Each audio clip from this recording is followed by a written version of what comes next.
वहाँ के मुसलमान के अकायद और फ़िक़्ह हनफी में 99% चीन के मुसलमान हिंदुस्तान के मुसलमान के तरह हनफी मजहब में है। अब जमात कौन सा है? तो जमात अहले सुन्नत वल जमात का है।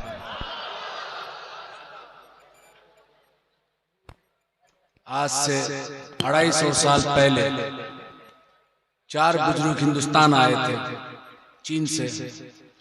उनको सिलसिला नक्शबंदिया मुजद्दिदिया में बैत किए, खिलाफत दिए। उन 4 में 3 इमाम थे, तीनों को इजाजत और खिलाफत मिली। चौथा एक शख्स अय्यूब नाम था, वो सिर्फ बैत होके मुरीद होके वापस गए हिंदुस्तान से। ये 3 शख्स जिसको खिलाफत मिली थी, उनका नाम है सैयद दाऊद रहमतुल्लाह अलैह, शाह कमालुद्दीन नक्शबंदी रहमतुल्लाह अलैह, शाह शमसुद्दीन रहमतुल्लाह अलैह। ये 3 खानका 250 साल से चीन में मौजूद है आज तक। चीन के कम्युनिस्ट पार्टी इस वक्त चीन दुनिया में बहुत पावरफुल कंट्री है। आज हम तमाम मोबाइल्स यहाँ रखा हुआ, वो लगभग 90% चीन का पैदावार है। मेरा चचा नक्शबंदी सिलसिला के बहुत बड़े मशाइख थे, 12 से 12.5 लाख मुरीद था। सुभान अल्लाह। उन्होंने हमें तरबियत दी। मेरा ताल्लुकात हिंदुस्तान से इसलिए है कि मेरे वाली साहब हिंदुस्तान आए, मेरा माँ हिंदुस्तान के। मेरी तालीम चाइना में हुई। जब तमाम तालीम खत्म हो गया, ग्रेजुएशन हो गया चाइनीज जबान में, तो मेरा वाली साहब कहे कि क्या बनना चाहते हो? Doctor, engineer. तो हमने कहा कि हमारे आबो अजदाद क्या थे, हम अपने दादा के बारे में ज्यादा जानकारी नहीं था। बोले हम सब नक्शबंदी सिलसिला के थे। हमारे वाली साहब यानी कि मेरा दादा शाह कमालुद्दीन नक्शबंदी रहमतुल्लाह अलैह, मेरा वाली साहब कहे कि वो दीन का खिदमत किए, उसका वाली साहब दीन का खिदमत किए। तो हमने कहा कि जब इस खानदान से हम बिलोंग करते हैं तो फिर हमें दुनियावी तालीम क्यों दी? दीनी तालीम किसी मदरसा में देना चाहिए था। तो बोला कि आका अलैहिस्सलाम का एक मशहूर वाक़यात है, हदीस नहीं है, कि इल्म सीखना के लिए अगर चीन जाना पड़े, बस इस वजह से हमारा ताल्लुका चीन से है और ये आका अलैहिस्सलाम के जमाने में बहुत मशहूर था, इसलिए हमने चीन भेज दिया तुम्हें। बहरहाल तब मेरा शौक और ज़ौक़ इमाम रब्बानी मुजद्दिद अफसानी रहमतुल्लाह अलैह पे हुआ कि सिलसिला नक्शबंदी मुजद्दिदी का बानी जो है इमाम रब्बानी मुजद्दिद अफसानी रहमतुल्लाह अलैह। तो जिस शख्स के बारे में मैं जानता नहीं, उनके मजार में जाकर किस तरह ताज़ीम और तकरीम किए मैं नहीं जानता, इसलिए मैं नहीं जाता था। पहले शख्स के बारे में जान लूं, फिर उसके बाद तो मैं स्टडी करने लगा, उर्दू पढ़ने लगा। फिर बहुत जल्दी पढ़ा, क्योंकि बरस जब शौक होता है किसी लैंग्वेज को सीखने के लिए, तब अल्लाह ताला भी मदद करता है। वो दीन का मामला था, तसव्वुफ का मामला था, तो बहुत जल्दी ये मरहला ख़त्म हो गई। फिर बहुत सारे अरब ममालिक में मैं गया देखने के लिए, मिस्र, सूडान, इथोपिया, जितना अरब मुल्क है। फिर उसके बाद सेंट्रल एशिया गया, जितना 1991 में उज़्बेकिस्तान, किर्गिस्तान, सोवियत यूनियन टूटने के बाद इस हिस्सा में मुसलमान हनफी ज्यादा है, अब तो तुर्की तक। उसके बाद जब दीनी तालीम पूरा मुकम्मल हो गई, अब ज़ौक़ और शौक़ हुआ तसव्वुफ क्या है। और तसव्वुफ सीखने के लिए सबसे पहले आपको 2 चीज चाहिए। एक आपको कामिल मशाइख, जिसको हम पीर साहब कहते हैं। आज यहाँ एक बहुत बड़े पीर महबूब अली शाह रहमतुल्लाह अलैह, यहाँ आज हम लोग को हाजिरी का नसीब हुआ। वो कौन शख्स थे, क्या थे, जो दुनिया भूल नहीं पा रहा है? वो पूरी जिंदगी तसव्वुफ के बुजुर्ग थे। जब तसव्वुफ के बुजुर्ग सुलूक की राह में कमालात हासिल कर लेते तो अल्लाह ताला उनको अपना दोस्त बना लेता है और विलायत के नेमत से नवाज देता है। तो उन्हीं के एक ज़ौक और शौक और एक रूहानी निस्बत हमें यहाँ खींच के लेके आई। मेरा मादरी जबान चाइनीज है।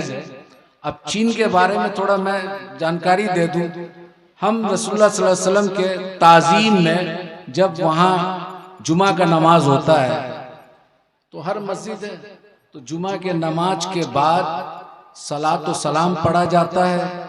और जब सलात व सलाम पढ़ा जाता है, अगर ये गांव साइड में मस्जिद है तो वो किसान लोग खेती करता है, कुछ लोग गाड़ी से जाता है, तो जब ये सलात व सलाम पढ़ा जाता है और इसका आवाज जहां तक जाता है औजार छोड़ के खड़े हो जाते हैं। सुभान अल्लाह। मैं ऐसा ताज़ीम दुनिया के किसी भी मुख्तलिफ इलाकों में सफर का हासिल किया लेकिन देखा नहीं। तो फिर मेरा दिल, ये इतना चाइनीज लोग इतना मोहब्बत और इतना ताज़ीम और तौकीर, तो वो पता चला स्टडी करके कि ये 3 खानका जो बनाए थे उसी की कमालात है। अब सवाल उठा, क्योंकि तबलीग जमात के लोग भी चीन पहुंचे थे, पाकिस्तान से उनका ताल्लुकात अच्छा था, तो जुमा के टाइम ये लोग बैठे रहते थे। तो मेरा चचा बोला कि ये पाकिस्तान का और हिंदुस्तान का भाषा तुम लोगों का एक ही है? हम बोला लगभग एक ही है, उर्दू बोलते हैं, हम हिंदी बोलते हैं। तो बोला समझ सकते हैं? बोला हाँ। तो इन लोगों को कहो कि आइंदा हमारे मस्जिद में ना आए, नमाज पढ़ के चले जाए, दीन ना लेके आए। क्या सिखाने आया? बोले क्यों? बोला हज़रत साद बिन अबू वक्कास रजी अल्लाह ताला अन्हु चीन में आ चुके थे, उसके दीन को हम पकड़ेंगे, इनसे कह देना कि तुम अपना दीन मुबारक को ले जाओ। तो बोले कि नहीं, ये नमाज में बैठना और सलात व सलाम पढ़ना खड़ा कहां से साबित है? दलील दीजिए। वो तबलीग जमात के 16 आदमी थे। आज तो तबलीग जमात चीन में बैंड है, वहाबी बैंड है। सिर्फ अगर चीन का सरकार इस्लाम को कबूल करता है तो वो बोलता है कि खानका के जैसा मुसलमान बनाओ जो मोहब्बत फैलाता है। वाह, नारे तकबीर, नारे रिसालत, मसलके आला हजरत, मसलके अहले सुन्नत। सुभान अल्लाह। अब सवाल है, अरब में देखता है लोग, अरब से इस्लाम आया, सहाबी अरबी थे, ताबईन अरबी थे, तबे ताबईन अरबी थे, आका अलैहिस्सलाम अरब में आए। तो अरब में खारजी भी आया था, राफजी भी आया था, मुतजल्ला फिरका जो है अरब में आया था। ये तमाम शिया जो हजरात है, हमारा कोई बात नहीं है, हमारा अकायद में इख्तिलाफ है, लेकिन ये सब यहाँ अरब में आया था, हिंदुस्तान में नहीं आया था। तो सवाल उठा, जब स्टडी किया तो ये लोग ज्यादा जो अहले सुन्नत से निकले, मेन स्ट्रीम अहले सुन्नत है, सवाद आजम, लेकिन इससे जो साखे निकला मुख्तलिफ फिरकों में बटा। वो तमाम के तमाम फिरका कुरान से दलाइल देते हैं। अब ये तबलीग जमात के लोग बोलते हैं कि खड़ा होके साबित करो, ये करो, वो करो। तो हमने उसको पूछा, जवाब दिया, देखिए मेरा चचा यहाँ के ये है और पीर साहब है और वो पसंद नहीं करते, लिहाजा आप लोग यहाँ दीन फैलाने ना आए। क्यों? आप दलील से बात कीजिए। आका अलैहिस्सलाम इमाम शाफी ने इसकी जवाब दे दी। इमाम शाफी रहमतुल्लाह अलैह फरमाते हैं कि हम बिद्दती उम्मतियों से हदीस लेना बंद कर दिया। तो इमाम शाफी रहमतुल्लाह अलैह से सवाल किया, या मोहम्मद बिन इदरीस अश-शाफी, या इमाम शाफी, उम्मत में बिदात करने वाला, बिदत फैलाने वाला कौन है? बोलता है तुम्हें मालूम नहीं? उम्मत में बदतरीन उम्मत वो है जो आका अलैहिस्सलाम की ताजीम के लिए दलील के कायल है, दलील ढूंढता है। आका अलैहिस्सलाम के ताजीम के लिए जो दलील मांगे वो इमाम शाफी के नजदीक बदतरीन उम्मत है। जवाब दे दिए। तो तो हमने उनसे वही दोहराया इमाम शाफी के कौल को कि भाई इमाम शाफी ने इसका जवाब दे दिया, अब क्या कहते हैं? बोला नहीं आप दलील दीजिएगा। हम बोला देखो ऐसा है, एक हदीस है। बोला आप आलिम हैं? हमने कहा कि नहीं आलिम नहीं है, हम अपने चचा के साथ है, बहुत सारा मुताला किया किताब के। हदीस में एक रिवायत आया है, हजरत बिलाल हबशी रजी अल्लाह ताला अन्हु ये हब्स के थे। उस वक्त हब्स आज के जो है इथोपिया कहलाता है। तो इथोपिया से 12-14 आदमी आका अलैहिस्सलाम मस्जिद नबवी में आए थे। आने के बाद उन लोग आका अलैहिस्सलाम और हजरत अबू बकर सिद्दीक, उमर फारूक रजी अल्लाह ताला अन्हु, उस्मान गनी सब बैठे हुए साहबा। तो ये जो अफ्रीका के लोग 7 फुट 6.5 फुट के लंबा मोटा चौड़ा बॉडी का, ये सब जो है जिस तरह खाना काबा का तवाफ करते हैं उसी तरह आका अलैहिस्सलाम बैठे हुए और चारों यार सब साहबा बैठे हुए।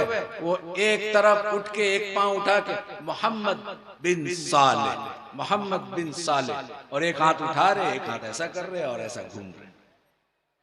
तो उमर बिन खत्ताब रजी अल्लाह ताला अन्हु खड़ा हुए, रोकने का कोशिश किया। आका अलैहिस्सलाम फरमाए या उमर बैठ जा, बैठो, कर लेने दो पूरा।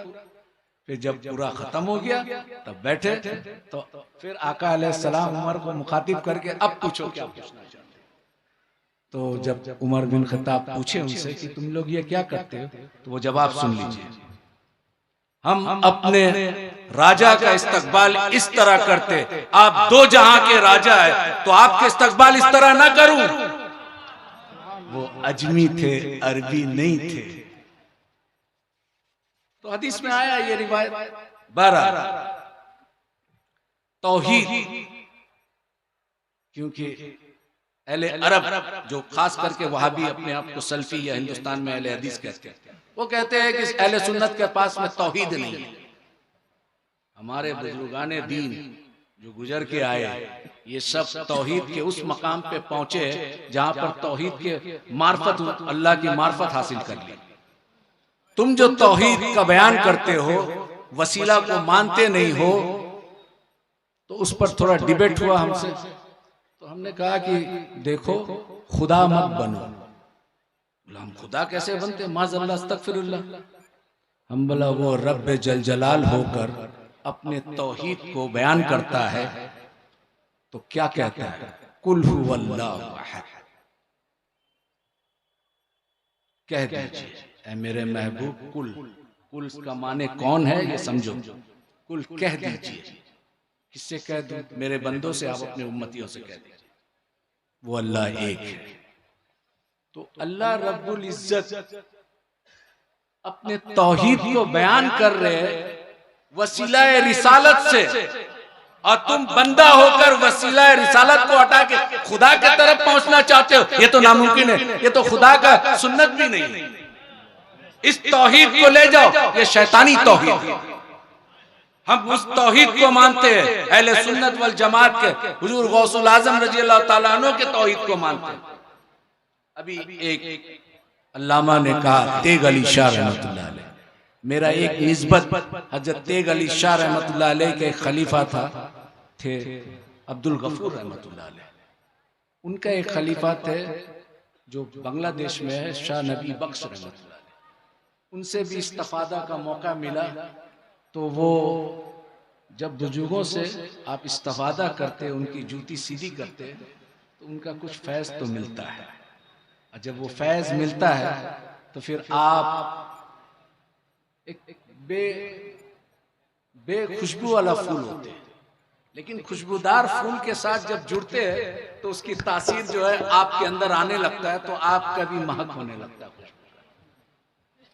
तो ये तौहीद छोड़ दो, क्योंकि रब होकर वसीला रिसालत से अपना तौहीद बताता है, और तू बंदा होकर रिसालत को हटा के डायरेक्ट खुदा तक पहुंचता है। वो तो खुदा का सुन्नत नहीं है, और तू खुदा ही दावा कर रहा है उससे बढ़कर। ये सुन्नत, ये तौहीद नहीं चाहिए। दूसरी एक, बुजुर्गाने दीन क्या सिखाते हैं भाई, एक जब जाहिरी इल्म हासिल कर ले, उसके बाद अल्लामा का डिग्री ले ले, अब वो बातिन के अहवाल को सुधारने के लिए कहाँ जाए? तो वो किसी बुजुर्ग कामिल वली की तलाश करता है। बहरहाल जो भी सिलसिला हो, और जब वो तलाश करता है तो उसकी जूती सीधी करता है, उस वक्त तक सीधी करता है जब तक अपना इरादा अपने उस्ताद के इरादे में गुम ना कर दे। अब उस्ताद जो चाहता है वो करता है। इसको फनाफिल शेख कहते हैं कि अपने इरादा को तर्क कर दिया और अपने उस्ताद के इरादे को गलबा लाया। वो जो बनाना चाहता है वो बनना चाहता है। वो क्या सिखाते हैं? 2 सब्जेक्ट, तमाम खानकाह में 2 सब्जेक्ट, एक रूह, दूसरा नफ्स। रूह और नफ्स का क्या ताल्लुकात है, तमाम बुजुर्गाने दीन का फोकस इस पर है। अब इसको एक एग्जाम्पल के तौर पे हम समझाते हैं। हमारा एक जिस्म है, जिस्म में एक मुल्क है, उसका कैपिटल उसका दिल है। 2 पॉलिटिकल पार्टी है अमेरिका में, 2 पॉलिटिकल पार्टी है, डेमोक्रेटिक रिपब्लिक। हिंदुस्तान में मल्टी पार्टी सिस्टम है। अब 2 पार्टी लड़ाई करता है कैपिटल को कब्जा करने के लिए, रूह और नफ्स।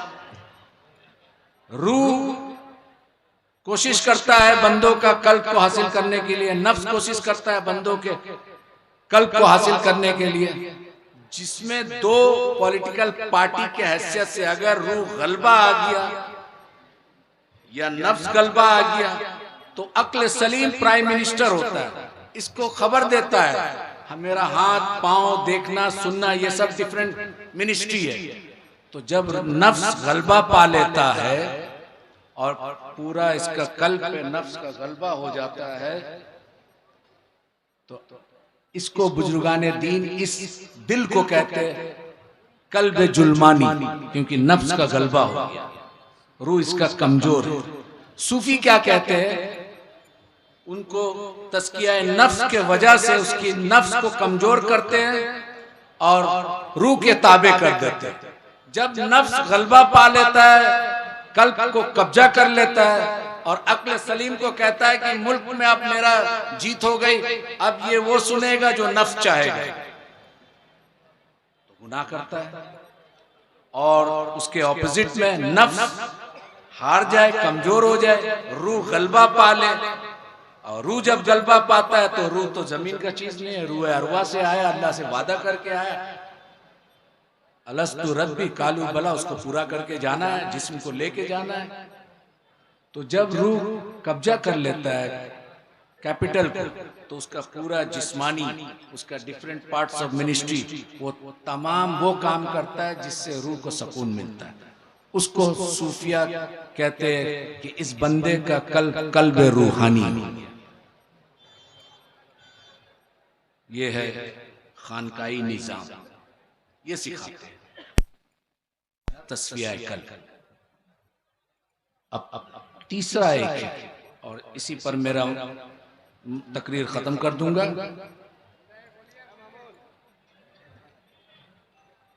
गौर से सुनिए आप लोग। चाइनीज जबान में लिंग ख्वन कहते हैं, लिंग ख्वन। अज़ीज़ान मिल्लत इस्लामिया, शहज़ादे गौसे आज़म औलाद रसूल हुज़ूर सैयदी शबाहत मियां साहब क़िबला की आमद है। इस्तक़बाल कर लें पूरा मजमा दिल लगाकर। नारे तकबीर और ज़रा बुलंद आवाज़ से नारे तकबीर, नारे रिसालत। हुज़ूर सैयदी शबाहत मियां साहब क़िबला फैज़ाने औलिया कॉन्फ्रेंस उर्से हज़रत दाता महबूब शाह। नारे तकबीर, नारे रिसालत।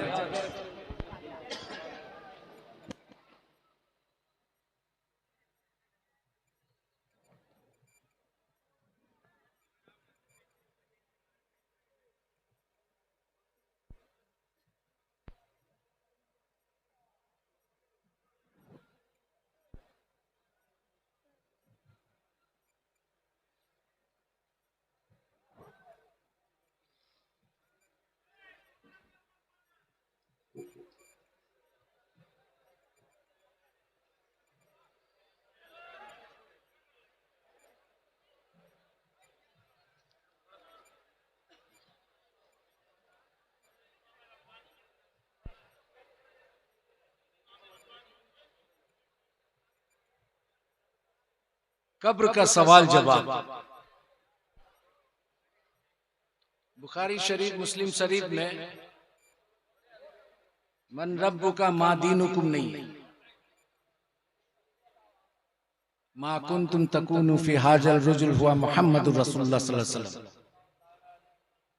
आपसे कब्र में सवाल जवाब होगा।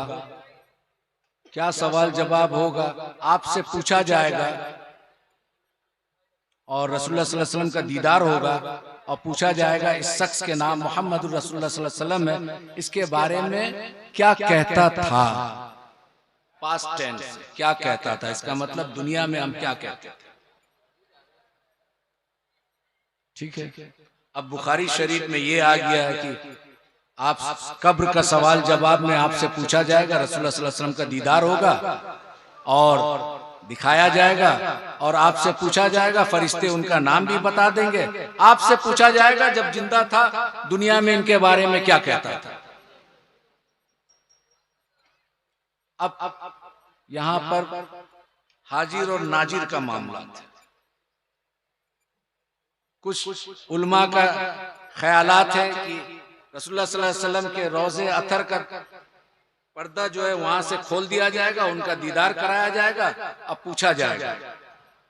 कुछ का ऐसा ख्याल है, कुछ का है कि दीदार नसीब होगा, कब्र में दीदार मुस्तफ़ा सल्लल्लाहु अलैहि वसल्लम का दीदार होगा और आपको नाम बता के फरिश्ते पूछेंगे क्या कहता था।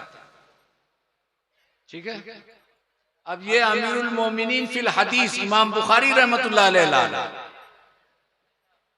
अब हम पूछते हैं कि रसूलुल्लाह सल्लल्लाहु अलैहि वसल्लम अभी मदीना मुनव्वरा में मौजूद है और यमन में, मक्का में सहाबा वफात पा गए, उनको दफन कर दिया गया। तो यही सवाल अगर है तो आका अलैहिस्सलाम तो अभी दुनिया में मौजूद है, फिर किसको दिखाया जा रहा है कब्र में?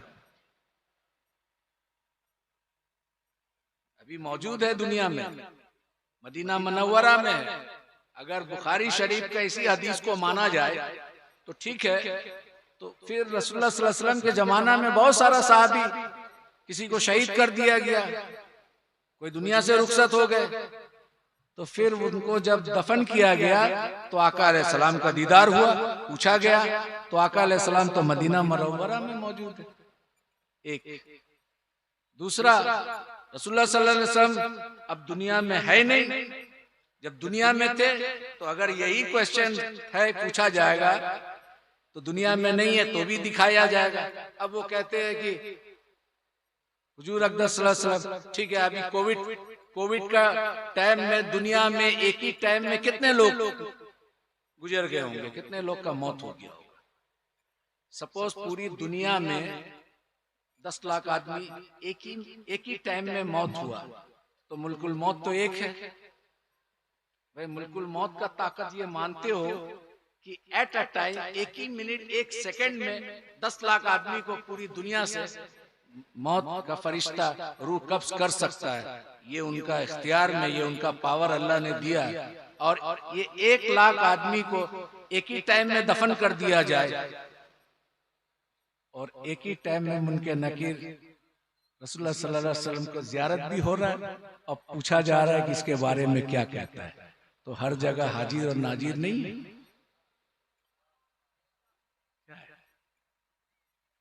हमारे बहुत सारे असलाफ जो बुजुर्गाने दीन गुजरे, इमाम जलालुद्दीन सूती रहमतुल्लाह अलैह, तो कहते थे हम आलिम बेदारी में जियारत किया रसूलुल्लाह सल्लल्लाहु अलैहि वसल्लम का।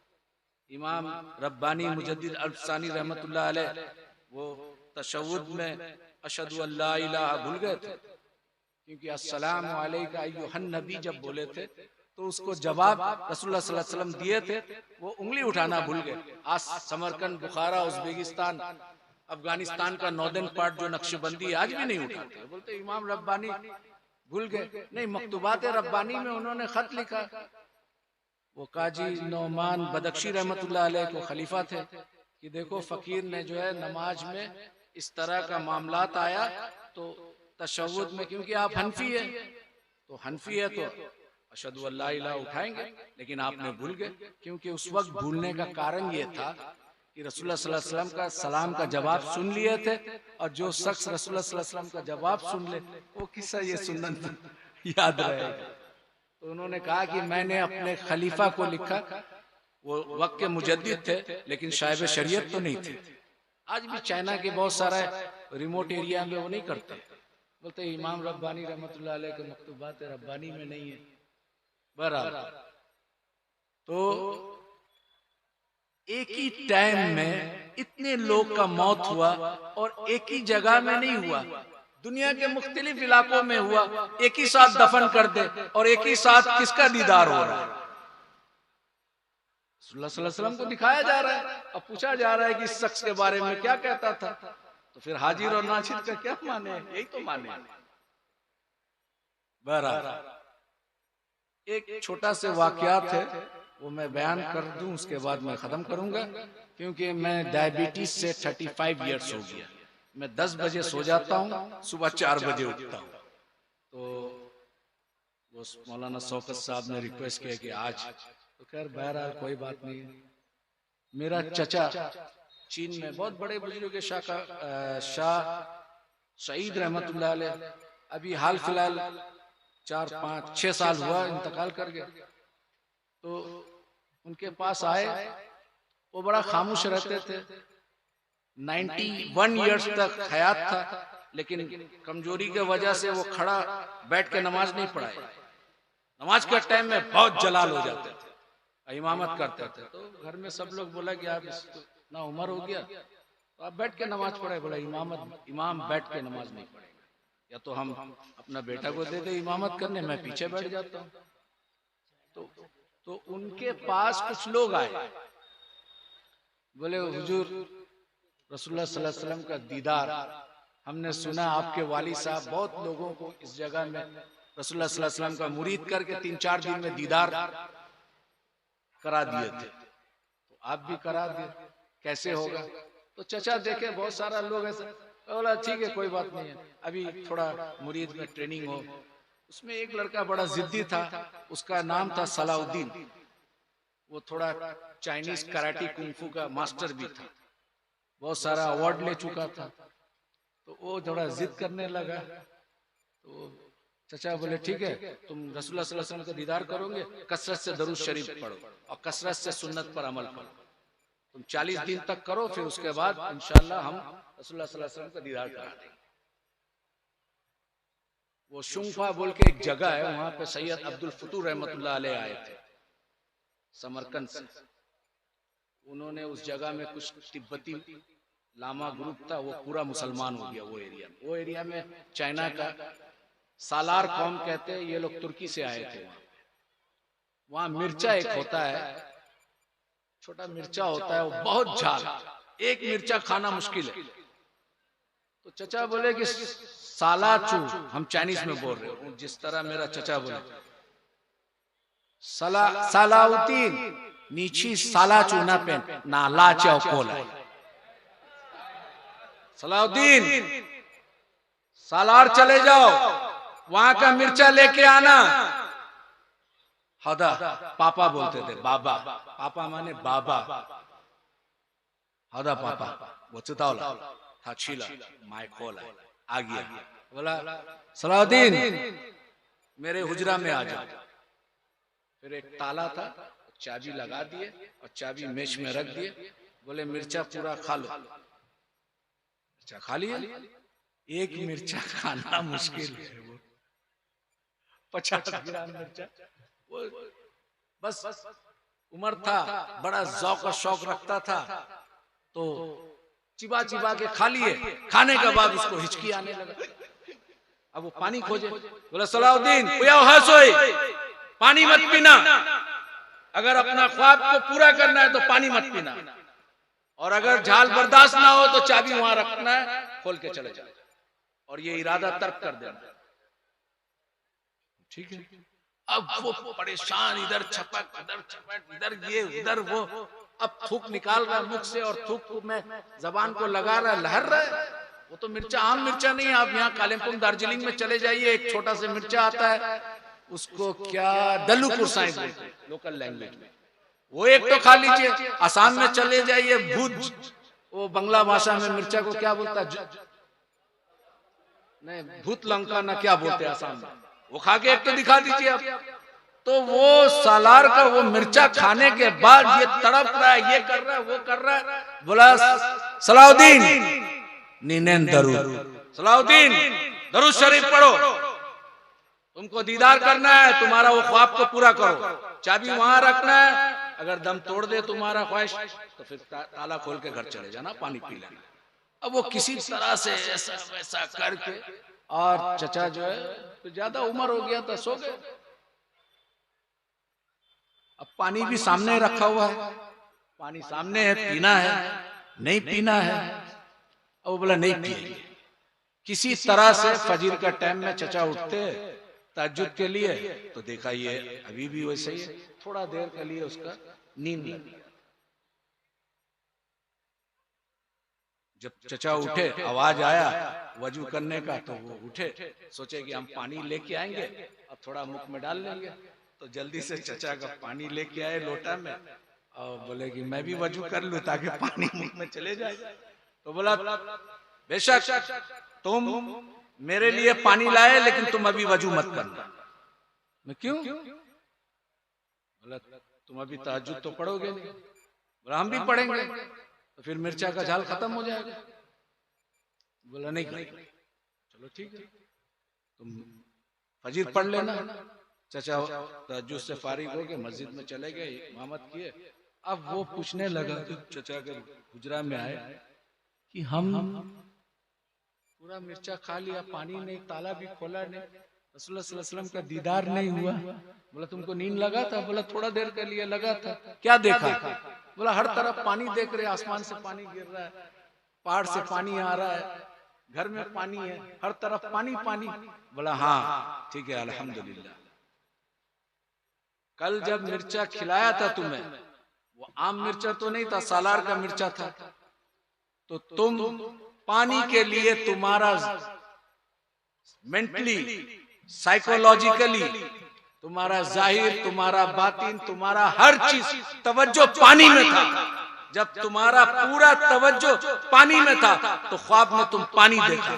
अब जिस दिन रसूलुल्लाह सल्लल्लाहु अलैहि वसल्लम पर इस तरह का तवज्जो करोगे, तो वो रहमतुल लिल आलमीन का दीदार नसीब।